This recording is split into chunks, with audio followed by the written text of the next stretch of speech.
எத்தனையோ chicken gravy சாப்பிட்ருப்பீங்க. இந்த குடமிளகா சிக்கன் கிரேவி ஒரு டைம் சாப்பிட்டு பாருங்கள். அதுக்கு முன்னாடி நம்ம சேனலில் கொஞ்சம் சப்ஸ்கிரைப் பண்ணிக்கோங்க. மஞ்சத்தூள் உப்பும் போட்டு நல்லா சிக்கனை கழுவி எடுத்து வச்சுருக்கிறேன். குடமிளகா ஒன்று எடுத்து கட் பண்ணி வச்சுருக்கிறேன். ஒரு கடாயில் எண்ணெய் ஊற்றி பட்டை, லவங்கம், ஏலக்காய், ஒரு ஸ்டார் பூ, அதுக்கப்புறம் பெரிய வெங்காயம் 2 வெங்காயம் அதை சின்ன சின்னதாக கட் பண்ணி எடுத்து வச்சுருக்கிறேன். அது நல்லா கோல்டு ப்ரௌன் ஆகிற வரைக்கும் நல்லா வணக்கிட்டு இஞ்சி பூண்டு பேஸ்ட்டை போட்டு அதுக்கப்புறம் அதிலே 2 பச்சை மிளகாய், தக்காளி எல்லாம் போட்டு நல்லா வணக்கி எடுத்துட்டு அதுக்கப்புறம் கொஞ்சம் கல்லுப்பு போட்டுக்குங்க.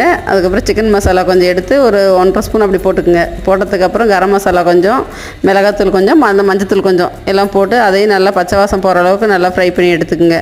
அதுக்கப்புறம் கழுவி வச்சுருக்கிற சிக்கன் எடுத்து அதிலே போட்டு அதையும் நல்லா கொஞ்சம் கிளறி விட்டுக்குங்க. கிளறினதுக்கப்புறம் மூடி போட்டுச்சிங்கன்னா சிக்கன்லேயே கொஞ்சம் தண்ணி வரும்.